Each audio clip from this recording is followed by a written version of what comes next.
ನೋಡುಗ್ರೆ, ಪ್ರಯಾಗ್ರಾಜ್ನ ಮಹಾಕುಂಭ ಮೇಳದ ಅವಧಿಯಲ್ಲಿ ಕಾಶಿಗೂ ಕೋಟ್ಯಾಂತರ ಭಕ್ತರು ಭೇಟಿ ನೀಡಿದ್ರು ಅನ್ನೋದನ್ನ ಕೇಳಿದ್ರಿ. ಇದರಿಂದಾಗಿ ಕೋಟ್ಯಾಂತರ ರೂಪಾಯಿ ಹಣದ ಹೊಳೆನೂ ಹರಿದಿದೆ. ಸಣ್ಣ ಪುಟ್ಟ ವ್ಯಾಪಾರಕ್ಕೆ ನಿಂತವರೆಲ್ಲ ಲಕ್ಷ ಲಕ್ಷ ದುಡ್ಡು ಎಣಿಸಿದ್ದು ಶಿವನ ಅನುಗ್ರಹನೇ ಸೈ. ಅದು ಹೇಗೆ? ಒಂದು ಪುಟ್ಟ ಅಂಕಿಅಂಶ ನೋಡೋಣ. ದೊಡ್ಡ ದುಡ್ಡಿನ ವಿಷಯ ಅರ್ಥ ಆಗುತ್ತೆ.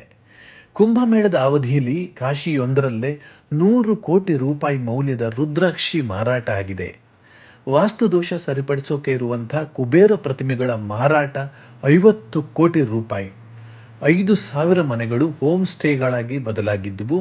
ಎಲ್ಲ 45 ದಿನಾನೂ ಭರ್ತಿಯಾಗಿದ್ವು. ಪ್ರತಿದಿನ ಸರಾಸರಿ 5 ರಿಂದ 6 ಲಕ್ಷ ಜನ ಕಾಶಿಯಲ್ಲಿ ಊಟ ಮಾಡಿದ್ರು. ಇದರಿಂದ ಭೋಜನಾಲಯಗಳಿಗೆ 45 ದಿನಗಳಲ್ಲಿ ಬಂದ ಆದಾಯ ಅಂದಾಜು 1,575 ಕೋಟಿ ರೂಪಾಯಿ. ಈ ಅವಧಿಯಲ್ಲಿ 215 ಕೋಟಿ ರೂಪಾಯಿ ಮೊತ್ತದ ಹೂವು ಮತ್ತು ಹಾರಗಳು ಮಾರಾಟವಾದವು. ಕಾಶಿ ನಗರದಲ್ಲಿ ಗಂಗಾ ಘಾಟ್ಗಳಲ್ಲಿ ಹಣೆಗೆ ತಿಲಕ ಇಡುವಂತಹ ಪಂಡಿತರು ಸಾವಿರಾರು ಮಂದಿ. ತಿಲಕ ಇರಿಸಿ ಇರಿಸಿ ಅವರೆಲ್ಲ ಸಂಪಾದನೆ ಮಾಡಿದ್ದು ಎಷ್ಟು ಗೊತ್ತಾ? ಒಟ್ಟು 30 ಕೋಟಿ ರೂಪಾಯಿಗೂ ಹೆಚ್ಚು. ಕಾಶಿಯಲ್ಲಿ ರುದ್ರಾಕ್ಷಿ ಮಾರಾಟದ 450ಕ್ಕೂ ಹೆಚ್ಚು ಮಳಿಗೆಗಳಿವೆ. ಇವುಗಳಲ್ಲಿ ಕನ್ನಡಿಗರ ಅಂಗಡಿಗಳೂ ಇವೆ. ಮಹಾಕುಂಭಮೇಳ ಅವಧಿಯಲ್ಲಿ 45 ದಿನ ದಿನದ 24 ಗಂಟೆಯೂ ವ್ಯಾಪಾರ ಮಾಡಿ ಮಾಡಿ ಸುಸ್ತಾದ್ರು. ಸುಸ್ತಿಂದ ಖುಷಿನೂ ಆದ್ರು. ಕಾರಣ, ಅವರ ಖಜಾನೆಗೆ 100 ಕೋಟಿ ರೂಪಾಯಿಗೂ ಹೆಚ್ಚಿನ ದುಡ್ಡು ಜಮೆಯಾಗಿತ್ತು. ಪ್ರಯಾಗರಾಜ್ನಲ್ಲಿ ಸರಗಳ ವ್ಯಾಪಾರಿ ಮೊನಾಲಿಸಾ ವ್ಯಾಪಾರ ಇಲ್ಲದೆ ಕೊರಗ್ತಾ ಫೋಟೋಗೆ ಪೋಸ್ ಕೊಡ್ತಾ ರೂಪದರ್ಶಿನೇ. ಆದರೆ ಕಾಶಿಲಿ ರುದ್ರಾಕ್ಷಿ ಮುತ್ತು ಮಣಿಗಳ ವ್ಯಾಪಾರ ಜೋರಾಗಿತ್ತು.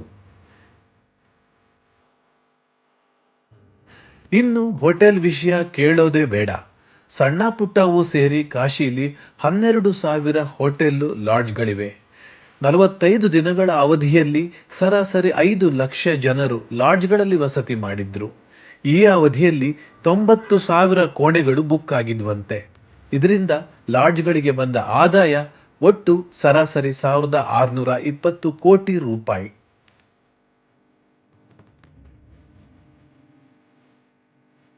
ಮಹಾಕುಂಭ ಸಂದರ್ಭದಲ್ಲಿ ಕಿರಾಣಿ ಅಂಗಡಿ ಹಾಗೂ ಜನರಲ್ ಸ್ಟೋರ್ಸ್ನವರ ವ್ಯಾಪಾರ ಇಲ್ಲದೆ ನೊಣ ಹೊಡಿತಾ ಇದ್ರು.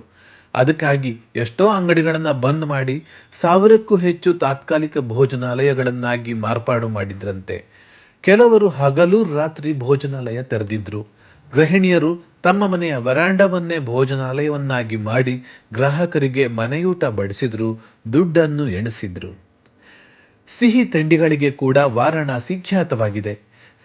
800ಕ್ಕೂ ಅಧಿಕ ಸಿಹಿ ತಿಂಡಿ ಮಳಿಗೆಗಳು ಮಧ್ಯರಾತ್ರಿವರೆಗೂ ವಹಿವಾಟು ನಡೆಸುತ್ತಿದ್ವು. ಇವರಿಗೆ ಕೈಯೂ ಸಿಹಿ, ಬಾಯಿಯೂ ಸಿಹಿ. ಶ್ರಮಕ್ಕೆ ತಕ್ಕ ಪ್ರತಿಫಲ. 45 ದಿನಗಳಲ್ಲಿ 70 ಕೋಟಿ ರೂಪಾಯಿಗಳಿಗೂ ಅಧಿಕ ಮೊತ್ತದ ಸಿಹಿ ತಿಂಡಿ ಮಾರಾಟ ಆಗಿದ್ದು ಕಾಶಿಯ ಮಟ್ಟಿಗೆ ದಾಖಲೆಯಂತೆ.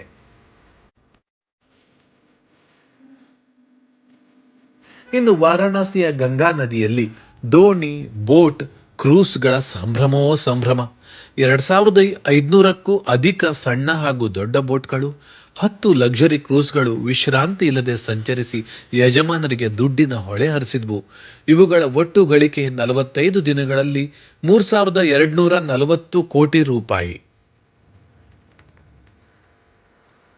ಕುಂಭಮೇಳದ ಅವಧಿಯಲ್ಲಿ 3,844 ರೈಲುಗಳಲ್ಲಿ 54 ಲಕ್ಷಕ್ಕೂ ಅಧಿಕ ಭಕ್ತರು ಕಾಶಿಗೆ ಬಂದಿಳಿದ್ರು.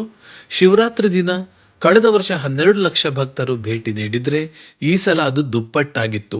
ಒಟ್ಟು 25 ಲಕ್ಷ ಭಕ್ತರು ವಿಶ್ವನಾಥನ ದರ್ಶನ ಮಾಡಿದ್ದು ಒಂದು ದಿನದ ದಾಖಲೆ. ಕುಂಭಮೇಳದ ಕಾರಣ ಕಾಶಿಗೆ ಬಂದು ಹೋದ ವಿದೇಶಿ ಪ್ರವಾಸಿಗರು ಕಮ್ಮಿಯೇನಲ್ಲ.